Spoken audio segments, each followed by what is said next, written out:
নমস্কার বন্ধুরা, Shampa's kitchen with ভুরিভোজে আপনাদের সবাইকে স্বাগত। আমি আজ মটর ডালের বড়ার তরকারির রেসিপি আপনাদের কাছে শেয়ার করব। মটর ডালের বড়া দিয়ে বানানো এই তরকারি খেতে কিন্তু খুবই টেস্টি হয়। তাহলে চলুন দেখে নেওয়া যাক আমি এটা কিভাবে বানাচ্ছি। তার আগে আমার সকল বন্ধুদের কাছে অনুরোধ রইল আমার ভিডিওটা সম্পূর্ণ দেখার। আর যে সকল বন্ধুরা এখনো পর্যন্ত আমার চ্যানেলটা সাবস্ক্রাইব করেননি তারা প্লিজ প্লিজ আমার চ্যানেলটা একটু সাবস্ক্রাইব করে দেবেন। আমি এখানে 150 গ্রাম মটর ডাল নিয়ে নিয়েছি। ডালটা ভালো করে ধুয়ে নিয়ে আমি 3 ঘন্টা ডালটা জলে ভিজিয়ে রেখেছিলাম। 3 ঘন্টা হয়ে গেছে, জলটা আমি ফেলে দিয়েছি। এবারে ডালটার একটা মিহি পেস্ট বানিয়ে নেব। আমি ডালটার একটা মিহি পেস্ট বানিয়ে নিয়েছি। এবারে ডালটা আমি একটা বাটির মধ্যে নিয়ে নিয়েছি। দিয়ে দিচ্ছি 1 টিস্পুন নুন আর 1 টিস্পুন হলুদ। নুন আর হলুদটা ডালের সঙ্গে ভালো করে মিশিয়ে দিচ্ছি। ডালের সঙ্গে নুন হলুদ ভালো করে মিশিয়ে নেওয়া হয়ে গেছে। এবারে এর মধ্যে 1 টিস্পুন কর্নফ্লাওয়ার দিয়ে দিলাম। কর্নফ্লাওয়ারটাও ডালের সঙ্গে ভালো করে মিশিয়ে নিচ্ছি।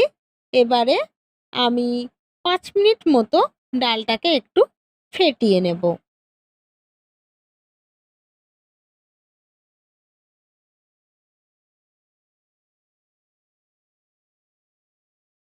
ডালটা ফেটিয়ে নেওয়া হয়ে গেছে। এখানে আমি নিয়ে নিয়েছি 1 টিস্পুন আদা বাটা, 1 টিস্পুন রসুন বাটা, 1 টিস্পুন জিরে বাটা, 1 টিস্পুন লঙ্কা বাটা আর নিয়েছি দুটো মিডিয়াম সাইজের পেঁয়াজ বাটা। এই সমস্ত উপকরণ দিয়েই আমি মটর ডালের বড়ার তরকারিটা বানিয়ে ফেলবো। আমি কড়াইয়ের মধ্যে দিয়ে দিচ্ছি কিছুটা পরিমাণে রিফাইন অয়েল। তেলটা গরম হয়ে গেছে। এবারে আমি এর মধ্যে এক এক করে মটর ডালের বড়াগুলো দিয়ে দিচ্ছি।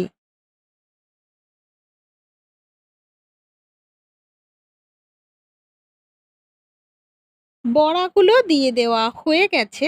এবারে বড়াগুলোকে লাল লাল করে ভেজে নিতে হবে। বড়াগুলোর এক সাইড ভাজা হয়ে গেছে। এবারে বড়াগুলোকে উল্টে দিয়ে আমি বড়াগুলোর অপর সাইডটাও লাল করে ভেজে নেব।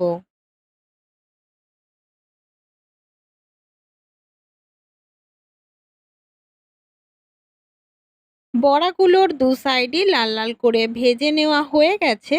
এবারে আমি বড়াগুলোকে অন্য একটা পাত্রে তুলে নিচ্ছি।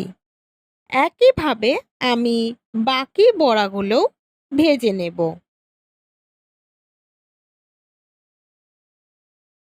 এবারে ওই বড়া ভাজা তেলের মধ্যেই আমি দিয়ে দিলাম কিছুটা পরিমাণে গোটা জিরে। জিরেটা একটু হালকা ফ্রাই করে নেব। জিরেটা হালকা ফ্রাই হয়ে গেছে। এর মধ্যে দিয়ে দিচ্ছি পেঁয়াজ বাটা, 1 টিস্পুন রসুন বাটা। এবারে পেঁয়াজ রসুনটাকে একটু তেলের ওপর হালকা ভেজে নেব। পেঁয়াজ বাটা আর রসুন বাটাটা ভেজে নেওয়া হয়ে গেছে। এবারে এর মধ্যে আমি দিয়ে দিচ্ছি 1 টিস্পুন আদা বাটা, 1 টিস্পুন জিরে বাটা, 1 টিস্পুন লঙ্কা বাটা। এবারে সব কিছুকে একটু হালকা নাড়াচাড়া করে জল অ্যাড করে দেব। আমি এর মধ্যে অল্প পরিমাণে একটু মশলা ধোয়া জল অ্যাড করে দিলাম। এবারে এর মধ্যে দিয়ে দিচ্ছি 1 টিস্পুন হলুদ আর দিয়ে দিচ্ছি 1 টিস্পুন নুন। এবারে মশলাটাকে ভালো করে কষিয়ে নিতে হবে।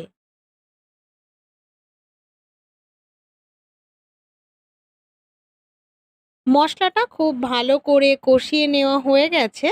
মশলাটা থেকে তেল ছেড়ে দিয়েছে। এবারে আমি এর মধ্যে জল দিয়ে দিচ্ছি। কিছুটা মশলা ধোয়া জল ছিল, সেটাও আমি এর মধ্যে অ্যাড করে দিয়েছি। এবারে সমস্ত মশলাটাকে জলের সঙ্গে ভালো করে মিশিয়ে দিচ্ছি। ঝোলটা ফুটে ওঠা অবধি অপেক্ষা করতে হবে। ঝোলটা ফুটে উঠেছে, এবারে আরও 5 মিনিট আমি ঝোলটাকে ফুটিয়ে নেব। বড়াগুলো ঝোলের মধ্যে দেওয়ার পরে কিন্তু বেশিক্ষণ ধরে ঝোলটাকে ফোটানো যাবে না। বড়াগুলো দেওয়ার পরে যদি বেশিক্ষণ ধরে ঝোলটা ফোটানো হয় তাহলে কিন্তু বড়াগুলো ভেঙে যাবে। দেখুন ঝোলটা খুব সুন্দর ফুটে গেছে। ঝোলটা আমি 5 মিনিট ধরে ফুটিয়ে নিয়েছি। এবারে আমি এর মধ্যে ভেজে রাখা বড়াগুলো দিয়ে দিচ্ছি।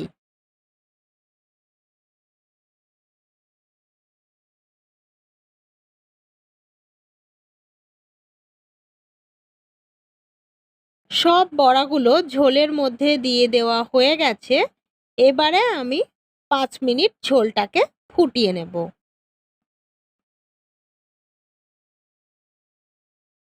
5 মিনিট পর আমি ফিরে এলাম।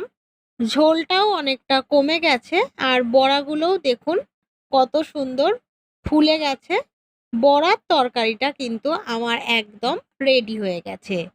এবারে আমি মটর ডালের বড়ার তরকারিটা সার্ভ করে দেব।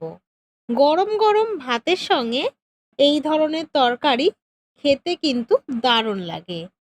দেখুন বড়ার তরকারিটা আমি সার্ভ করে দিয়েছি। দেখতে যেমন সুন্দর লাগছে, খেতেও কিন্তু অসাধারণ হয়। আপনারাও এইভাবে বাড়িতে বানান আর অবশ্যই আমাকে কমেন্ট করে জানাবেন কেমন হয়েছে। আমার ভিডিওটা যদি আপনাদের ভালো লেগে থাকে তাহলে লাইক করুন, কমেন্ট করুন, শেয়ার করুন। আর যে সকল বন্ধুরা এখনো পর্যন্ত আমার চ্যানেলটা সাবস্ক্রাইব করেননি তারা প্লিজ প্লিজ আমার চ্যানেলটা একটু সাবস্ক্রাইব করে দেবেন। আমি প্রত্যেকদিন আরো নতুন নতুন রান্নার ভিডিও নিয়ে আপনাদের সামনে হাজির হব। আপনারা সব সময় এভাবেই আমার পাশে থাকবেন। সবাই ভালো থাকবেন, সুস্থ থাকবেন। নমস্কার।